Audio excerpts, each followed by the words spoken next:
Hello students, welcome to the physics class. आज हम पढ़ेंगे magnetic field due to a circular loop carrying current.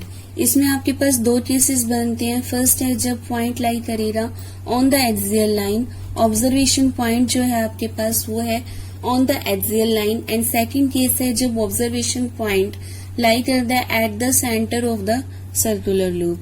तो first है at a point on the axial line. अब जो हमारा पास ऑब्जर्वेशन पॉइंट है वो लाई कर रहा है ऑन द एक्सियल लाइन। तो सबसे पहले हमने कंसीडर करनी है एक circular loop with centre O. Circular loop का जो प्लेन लेने हैं आपने वो प्लेन ऑफ पेपर या यहाँ पर जो प्लेन ऑफ स्क्रीन है उसके परपेंडिकुलर लेना है। प्लेन ऑफ पेपर या प्लेन ऑफ स्क्रीन के परपेंडिकुलर लेना है। ये आपको अभी हम जब मैग्नेटिक फील्ड की डायरेक्शन निकालेंगे तब क्लियर होएगा कि हम ऐसा क्यों लेते हैं। हम ऐसा इसलिए लेते हैं ताकि हमारे पास मैग्नेटिक फील्ड की direction on the plane of paper आ जाए, ऑन द स्क्रीन आ जाए।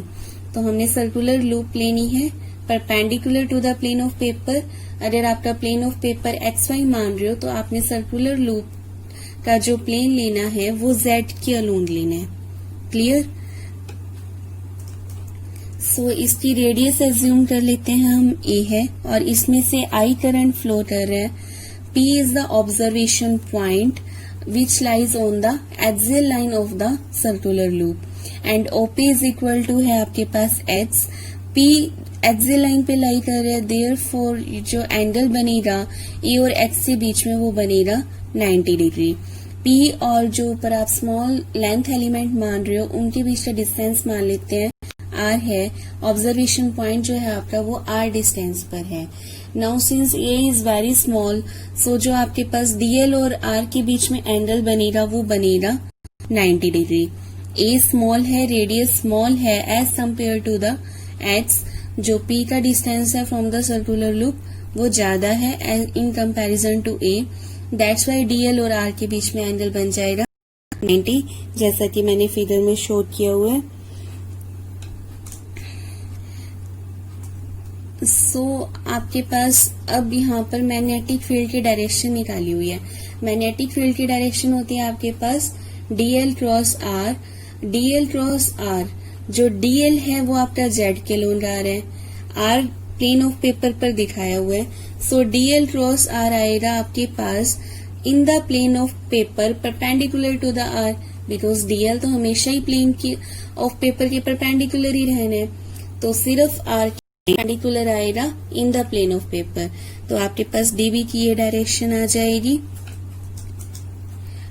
अगर हम एंगल CPO तो मान रहे हैं फाई, तो DB और जो वर्टिकल लाइन है उसके बीच में भी एंगल फाई हो जाएगा, बिकॉज DB परपेंडिकुलर है R की एंड वर्टिकल लाइन परपेंडिकुलर है H की, मीन्स हॉरिजॉन्टल लाइन की।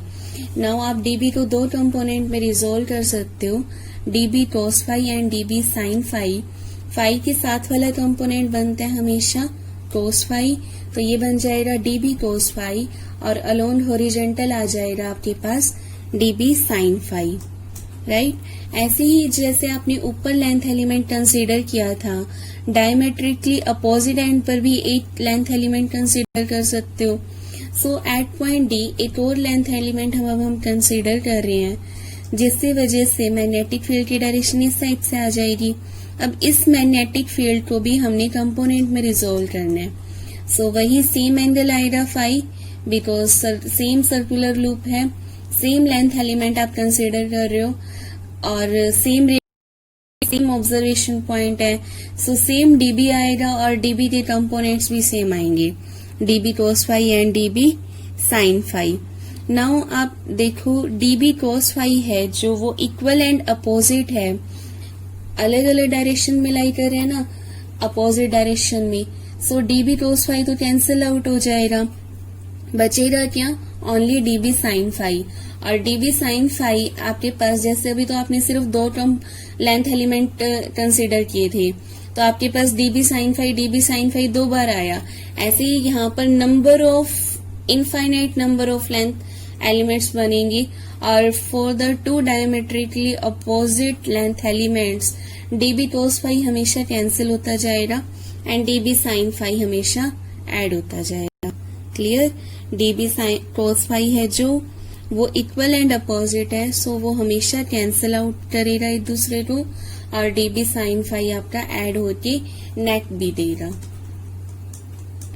सो अब आपके पास वैल्यू निकालनी है आपने। बायो-सावर्ट्स लॉ से आपके पास dB की वैल्यू क्या होती है? Mu naught upon 4 pi I dl sign theta over r square. Theta की वैल्यू कितनी आई थी dl और r के बीच में? 90। सो ये यहाँ पर बन जाएगा mu naught upon 4 pi I dl over r square, because sign 90 आपके पास क्या होता है? 1 होता है। नाउ फिर dB को दो कंपोनेंट में रिजोल्व किया, dB cos phi dB sin phi. आपके पास जो dB cos फाई कंपोनेंट्स थे वो अपोजिट थे एक दूसरे के, so they will cancel out each other and sin phi components will add up. So b की वैल्यू आ जाएगी integration of dB sin phi. dB की वैल्यू थी आपके पास mu naught upon 4 pi I dl over r square, साथ में आ जाएगा sin phi. Clear? sin phi अब आप कैसे निकालोगे? ये आप निकालोगे वो राइट एंगल ट्रायंगल से। रेडियस थी जो आपके पास क्या थी? a और डिस्टेंस था और p के बीच में h। सो आपके पास परपेंडिकुलर बन रहा है a और बेस बन रहा है आपके पास h। साइन फाई की वैल्यू होती है परपेंडिकुलर ओवर हाइपोटेन्यूज, तो साइन फाई की वैल्यू क्या आ जाएगी? a over under root a square plus h square, और r की वैल्यू क्या आएगी? a square plus h square का रूट। सो ये आपके पास बन जाएगा r स्क्वायर की जगह आ जाएगा a square plus h square and sine phi की जगह आ जाएगा a over under root a square plus h square. Clear? और यहाँ पर इंटीग्रेशन में जब आप सोल्व करोगे तो आपके पास सिर्फ dl का इंटीग्रेशन होएगा। dl था आपके पास small length element on the circular loop, circular coil, तो उसकी फुल सर्कमफेरेंस की वैल्यू कितनी आएगी? 2 pi a, because a is the radius. Repeat कर रही हूँ, आपने b की वैल्यू कैसे निकाली है? b की वैल्यू निकाली है by integrating dB sin phi. So देखो यहाँ ये आपके पास ट्रायंगल थी, इसमें परपेंडिकुलर था आपके पास a, बेस था h, तो यहाँ पर साइन फाई की वैल्यू आएगी आपके पास a over under root a square plus h square and r की वैल्यू आएगी under root a square plus h square and dl का इंटीग्रेशन होकर आ जाएगा 2 पाई a। तो आपके पास b की वैल्यू क्या आ गई? Mu naught I 2 pi a multiplied by a and whole quantity divided by 4 pi a square plus h square, a square plus h square की पावर 1/2। सो ये आपके पास आ जाएगा mu naught I a square over 2 a square plus h square की power 3/2। यहाँ पर mu naught I a sine phi सारे कांस्टेंट हैं एंड इंटीग्रेशन हुआ है dl का जिसने दिया 2 पाई a एंड r और c साइन फाई को हमने रिप्लेस कर दिया in terms of a and x. Now there are special cases. Special cases में फर्स्ट है जब आपके पास ऑब्जर्वेशन पॉइंट लाई कर रहा है at the centre o। Eight the centre o लाई करने का मतलब x आपका 0 हो जाएगा, x की वैल्यू 0 हो जाएगी तो b की वैल्यू क्या बचेगी? b इज इक्वल टू बचेगा म्यू नॉट आई ओवर 2a। सेकेंड है जब observation point is very far away from the coil, means a जो है आपके पास is very smaller than x, so आप a स्क्वायर को निग्लेक्ट कर सकते हो in comparison to x square. so सिर्फ डिनोमिनेटर में आपने a स्क्वायर को निग्लेक्ट करना है, न्यूमरेटर वाला a स्क्वायर आएगा, डिनोमिनेटर में in comparison to x square आपने a स्क्वायर को निग्लेक्ट कर देना है। तो ये b की वैल्यू आ जाएगी mu naught I a square over 2x cube. तो अब अगर हमने ग्राफ प्लॉट करना है b और h के बीच में, तो देखो एट द सेंटर ओ आपके पास बी क्या आएगा, मैक्सिमम, मैक्सिमम बना दिया। एंड दोनों साइड पर क्या कर रहा है, डिक्रीज। तो आपने सेंटर से चाहे आप लेफ्ट में मूव करो चाहे आप राइट में मूव करो, आपके पास बी की वैल्यू क्या चल जाएगी, decrease. So this will be the plot between the B and x. अब यहाँ पर डिफरेंट व्यूज हैं direction of current and magnetic field को लेकर, ये आप विजुअलाइजेशन से ही क्लियर हो सकता है। That's why I am explaining this topic with the help of PPT. तो यहाँ पर आप इमेजिनेशन करो कि सर्कुलर कॉइल को मैंने इस टाइप से कार्डबोर्ड में से पास किया हुआ है, ठीक है। तो अब यहाँ पर करंट की वैल्यू देखो इन द लेफ्ट साइड, तो करंट जा रहा है आपका ऊपर की तरफ, ऊपर की तरफ जा रहे हैं। तो आपने कल भी किया था मैक्सवेल गॉड्स क्यू रूल, या आप right hand thumb rule apply कर सकते हो। तो राइट हैंड थंब का जो आपका थंब है उसको इस टाइप से रखो कि उसकी डायरेक्शन ऊपर की तरफ आए।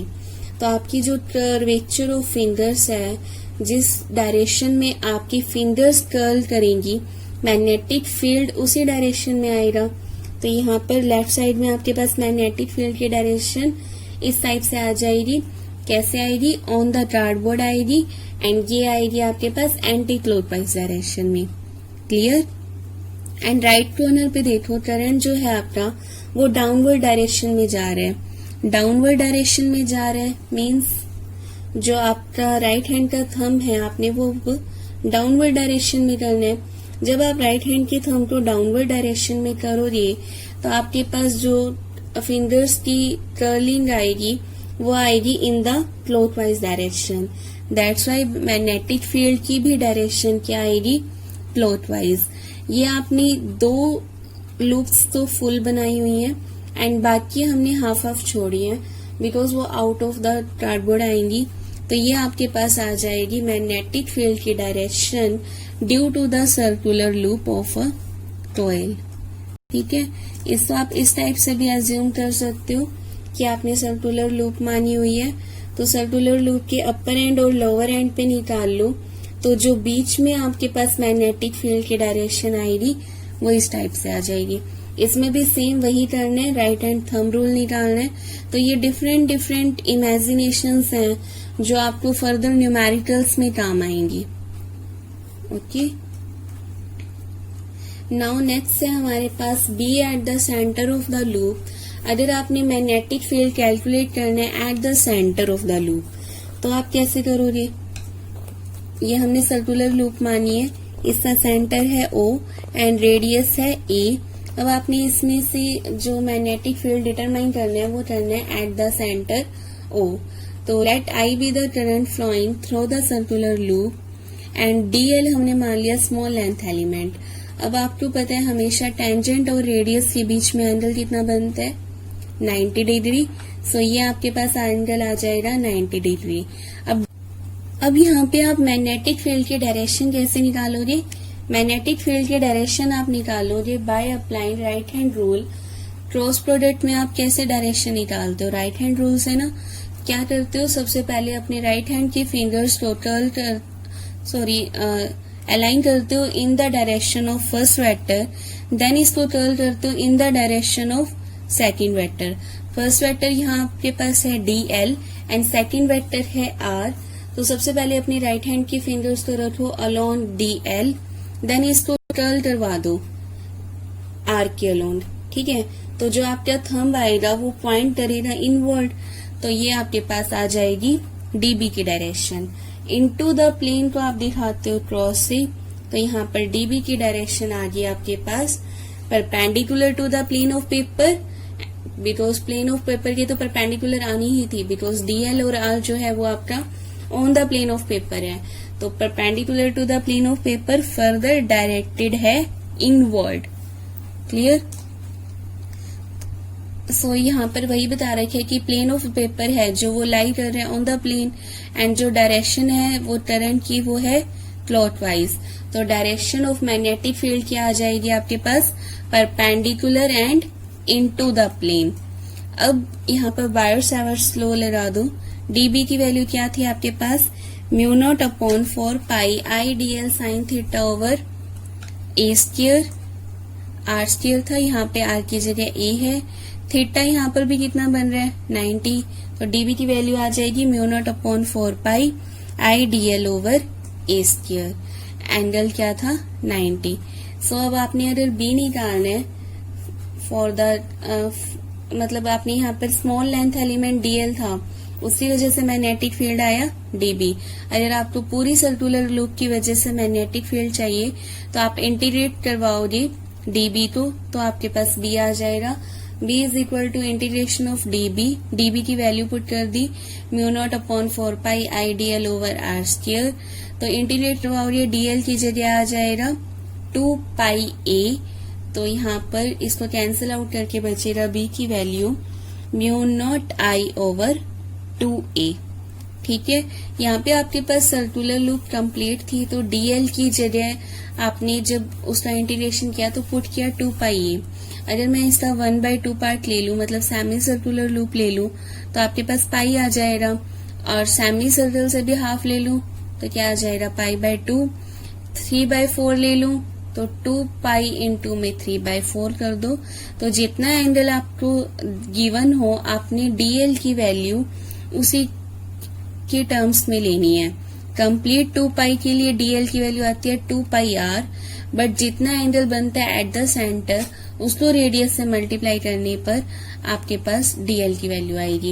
एक्चुअली में फॉर्मूला क्या होता है, theta is equal to R by radius, तो आप आर जितनी गिवन हो उतनी ही वैल्यू पुट करोगे। क्लियर? यहाँ पर डीएल की वैल्यू आई थी 2 pi A and mu naught I and A R constant.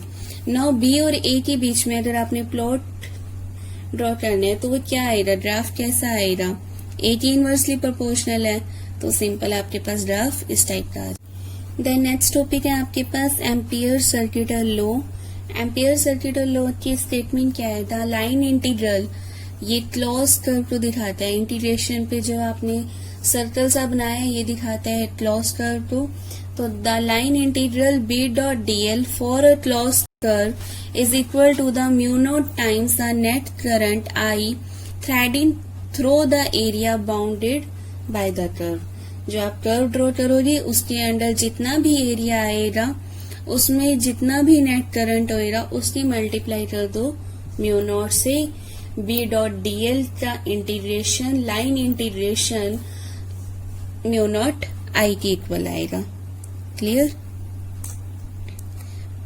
ये इसकी मैथमेटिकल फॉर्म आ गई, integration over close curve B dot D L is equal to mu naught I. अब यहाँ पर हमने क्या लिया है, वही एक आपने कार्डबोर्ड टाइप में कोई सरफेस कंसीडर करनी है, उसके बीच में से एक वायर पास करवा दो वर्टिकली। तो वायर में से लेट कर लेते हैं, हमारे पास करंट फ्लो कर रहा है आई, तो आपके पास बी की डायरेक्शन कैसे आएगी, by the right hand thumb rule, and वो आएगी on the plane of the cardboard, and इस टाइप की सर्कुलर लूप्स बन जाएंगी। क्लियर? तो यहाँ पर एक और भी दिखाया हुआ है, एक सर्कुलर लूप ली हुई है, सेंटर ओ से करंट फ्लो कर रहा था आई, तो यहाँ पर अगर डीएल और आर इस टाइप से हैं तो बी की डायरेक्शन आपकी क्या आएगी, perpendicular to DL and R, means DL cross are.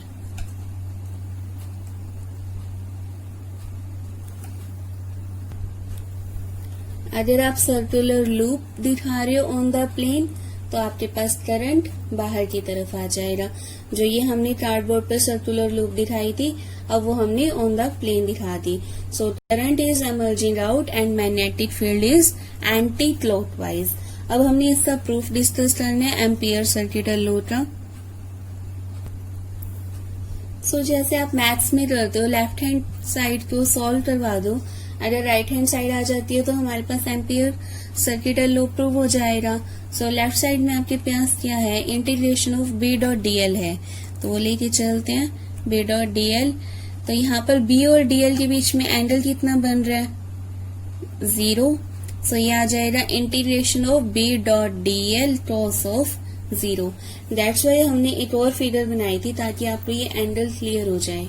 तो ये आ जाएगा cos 0 यहाँ पर क्रॉस जीरो की वैल्यू 1, इंटीग्रेशन ओवर किस पे आएगा, सिर्फ b तो कांस्टेंट रहेगा, इंटीग्रेशन आएगा सिर्फ dl का, वो कितना बन जाएगा 2 पाई r।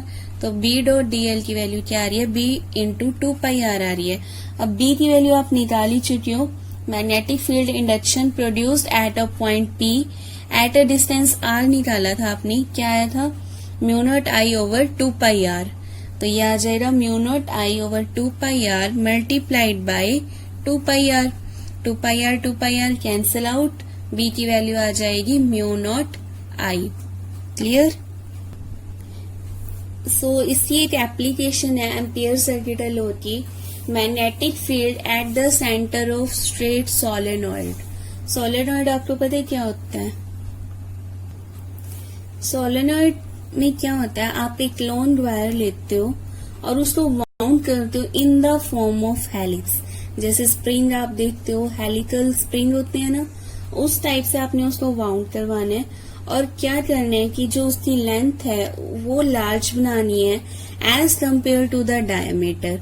अगर आपने सिंपल मतलब वाउंडिंग कर दी, डायमीटर उसका लार्ज है तो वो सिंपल कॉइल रह जाएगी। सोलेनॉइड की कंडीशन क्या है कि आपने लेंथ को लार्ज करना है as compare to the diameter of the solenoid. ठीक है, लॉन्ग इंसुलेटिंग वायर लेनी है, उसको वाउंड करना है in the form of helix such that जो लेंथ ऑफ द सोलेनॉइड है वो वेरी वेरी लार्ज हो as compare to the diameter. अब हमने एम्पियर सर्किटल लॉ का यूज करके मैग्नेटिक फील्ड निकालना है at the centre of the straight solenoid, at the centre of the straight solenoid. तो ये हमने सबसे पहले क्या किया कि वायर को वाउंड करवाया इस टाइप से। ठीक है, एक वायर ली, एक एंड से वाउंड करवाना शुरू किया, इस टाइप से वाउंड करवा दिया, तो ये हमारे पास सोलेनॉइड बन गई। ठीक है, अब इसमें से आई करंट फ्लो करवाया, ये देखो अब इसकी हर टर्न में से करंट फ्लो करता जा रहा है। ठीक है, एक एंड से हमने एंटर करवाया करंट, वो सेकेंड एंड से बाहर आ जाएगा, तो ये इस टाइप से आपका करंट फ्लो कर रहा है। अब आपने क्या करना है, मैग्नेटिक फील्ड की डायरेक्शन निकालनी है। मैग्नेटिक फील्ड की डायरेक्शन आप निकालोगे bye applying right hand rule.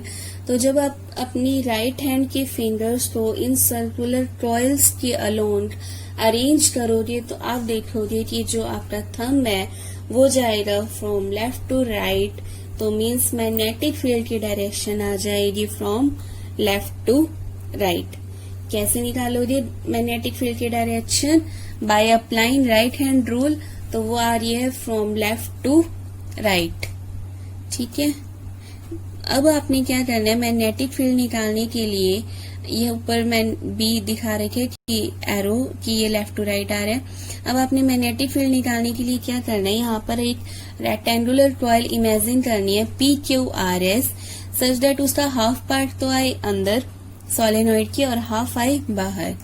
ठीक है, तो ये आपके पास इस टाइप से उसमें करंट फ्लो कर जाएगा और इसकी हमने साइड मान ली A। तो यहाँ पर जो एम्पियर सर्किटल लॉ था वो क्या कहता था, B डॉट DL का इंटीग्रेशन, लाइन इंटीग्रेशन आपके पास आता है म्यू नॉट I के इक्वल। यहाँ पर हमने I की जगह I नॉट मान लिया। I not is the net current threading through the solenoid. ठीक है, तो अब यहाँ पर अगर आपने PQRS में से मैग्नेटिक फील्ड का इंटीग्रेशन करना है, वो क्या आएगा, अलग अलग लूप्स पे आप कर सकते हो। PQ पे अलग कर दो, QR पे अलग, RS पे अलग, SP पे अलग। तो यहाँ पर आपके पास 4 टर्म्स बन रही हैं। B डॉट DL का एंगल देखना है अब हमें। PQ के लिए देखो क्या बनेगा, A की डायरेक्शन भी इस साइड, PQ की direction from P to Q। Magnetic field भी आया था लेफ्ट टू राइट, तो B और DL सेम डायरेक्शन में है, cos 0 बनेगा। RQ के लिए 90, RS के लिए भी 0 बनेगा, 0 बोल दो चाहे 180 बोल दो, और SP के लिए बनेगा 90।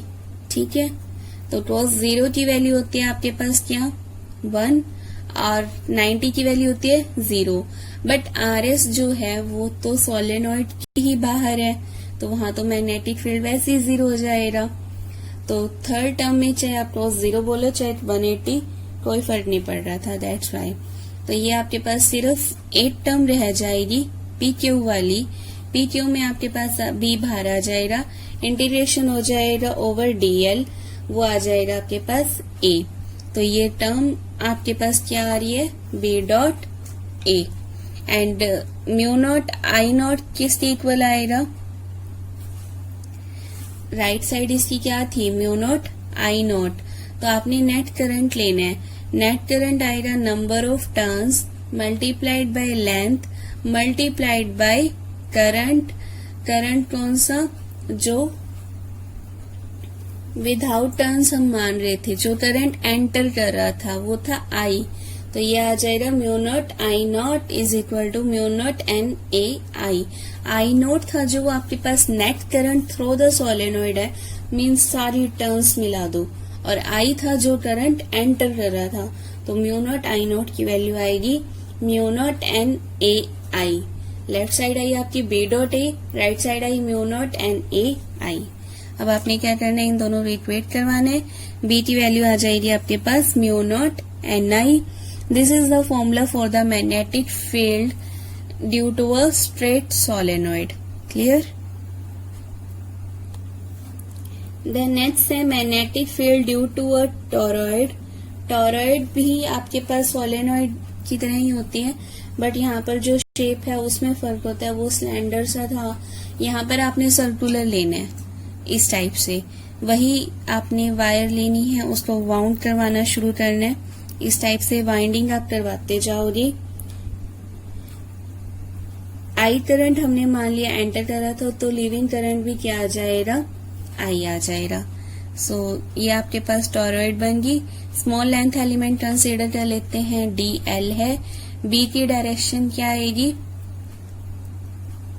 Bye applying right hand thumb rule B की डायरेक्शन आ जाएगी आपके पास tangent of the circular loop के अलोंग, क्योंकि टर्न्स है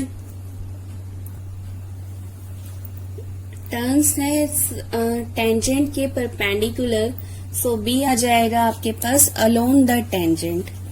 ठीक है, फिर आपने यहाँ पर भी एम्पियर सर्किटल लॉ अप्लाई करना है। एम्पियर सर्किटल लॉ क्या था आपके पास, B dot D L is equal to mu naught I naught. यहाँ पर बी और डी एल जो है वो सेम डायरेक्शन में है, तो बी और डी एल के बीच में एंगल बनेगा 0। तो ये आ जाएगा B D L, B dot D L cross 0। Cross 0 की वैल्यू 1 होती है। डी एल का जब आप इंटीग्रेशन करोगे तो ये वैल्यू कितनी आ जाएगी, 2 pi R. Clear. And mu naught I naught की वैल्यू क्या आएगी, आई नॉट वही यहाँ पर नेट करंट है थ्रू द होल टॉरॉइड, तो I naught is equal to आएगा एन इंटू में 2 पाई आर इंटू में आई जो करंट एंटर कर रहा था। क्लियर। तो यहाँ पर इन दोनों को कंपेयर करवा दो, बी की वैल्यू क्या आ जाएगी, म्यू नॉट एन आई। जहां जहां पर करंट नहीं है वहां पर भी 0 है, मींस अंदर यहाँ पर देखो टॉरॉइड में दिखा रखा है बी 0, बाहर क्यों पॉइंट ले रहे हो वहां पर भी बी 0। पी पॉइंट अगर आप सर्कुलर कॉइल के ऊपर मान रहे हो, जैसे ये ब्लू डॉटेड लाइन पे दिखा रहे थे, ओनली वहां पर ही आएगा।